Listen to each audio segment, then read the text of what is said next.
Do you suffer from a chronic mucosal infection, such as chronic upper respiratory tract infections, or chronic urinary tract infections, or UTI, or chronic gut infections, or dysbiosis? How about tonsillitis? If so, you may be suffering from a biofilm infection. What is a biofilm?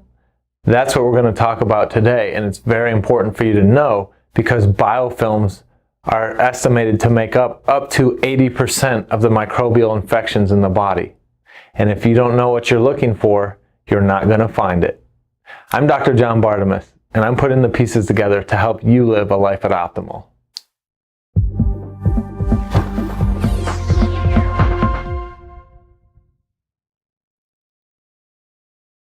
Bacterial infections come in one of two forms.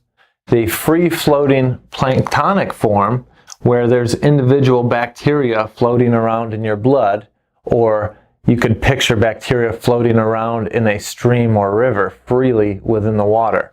The second form is the biofilm form.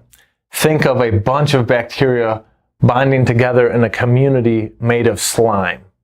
And a picture of this would be like the slimy communities you find on top of rocks in the river. It's slippery, but you don't see the individuals like you could find in the free-floating water.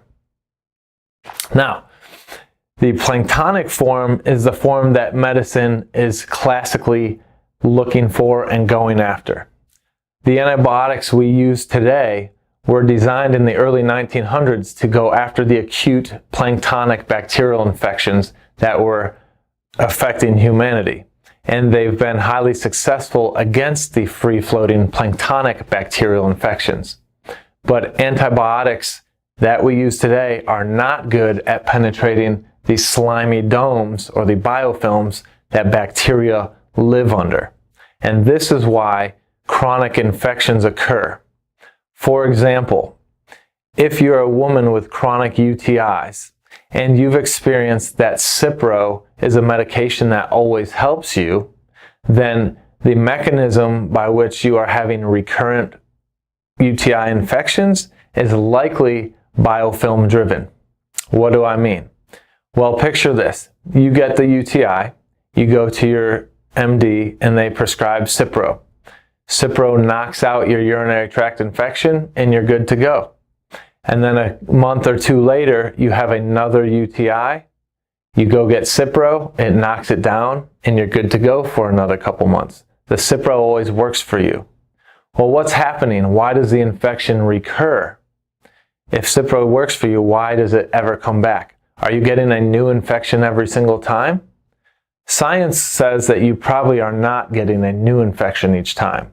Science would suggest that you probably have a biofilm in your urinary tract under which many cells are being protected and avoiding being affected by the Cipro, and then when you stop taking the Cipro, they persist or they regrow the colony up to the point where it's symptomatic again. Let me explain.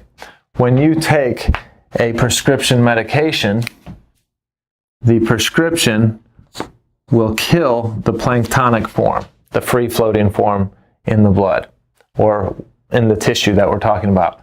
But the prescription form is only going to damage some of the bugs on the top layers of this biofilm.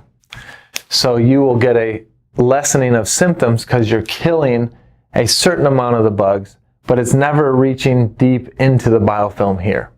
So once you are done taking that antibiotic prescription, there's a bunch of dead bugs here, but all those dead bugs and body parts are providing the nutrients that the hidden bacteria need to regrow the colony, and that may take a month or two, and then you have symptoms again. This is persistent biofilm infection. So what can you do about it? Well, these are tough little buggers because they are impenetrable to our immune system, and they're not easily detected by our immune system or our testing methods. Our tests are only as good as what they can detect. Well, there aren't any testing methods on the market that are effective at finding biofilms and telling us what's living inside them.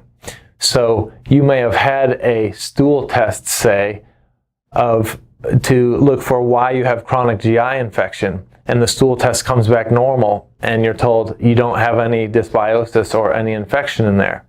Well, maybe you don't have any planktonic infection, but perhaps the infection is a biofilm infection with persister cells, and our testing methodologies don't know how to see that, and our immune systems don't see it well. Therefore, they persist and continue to infect you, and you continue to have symptoms even though the testing says you're normal or no infection was found. Biofilms are the mechanism by which this happens.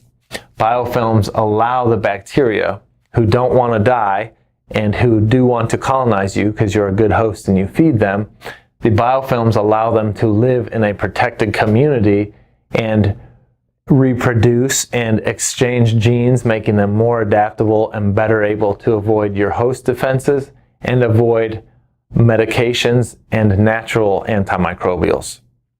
So just like the persister cells deep within the biofilm can develop tolerance or avoid the prescription medications, they can do the same thing with our antimicrobials as well. So what we need to do, if this is going on in a person, is combine the medications and or antimicrobials with biofilm disruptors, or things that can break down and digest this matrix to allow the antimicrobials to make it deeper within the colony and kill those persister cells. What are biofilm disruptors? Well, certain proteolytic enzymes and other enzymes are very useful in digesting and breaking down this matrix to better deliver our antimicrobial strategies, whether those are prescription antibiotics and or natural herbal or botanicals to address that biofilm. Also, promoting immune capacity to fight mucosal infections is very important as well. So we want to address biofilm infection by a two-pronged approach. We want to support the arm of the immune system that promotes recovering from those mucosal infections well, and we also want to assist it with prescription and or natural antimicrobials depending on the practitioner you're working with and their scope of practice. So if you're someone that suffers from tonsillitis or chronic upper respiratory tract infections, chronic UTIs, or chronic GI infections, perhaps biofilms are the bane behind why you cannot get on top of it and stay on top of it. And working with a practitioner that understands biofilms, understands the underlying physiology, how to find it or suspect it's there and how to address it will be the key to you getting on top of those infections once and for all and achieving a life at optimal.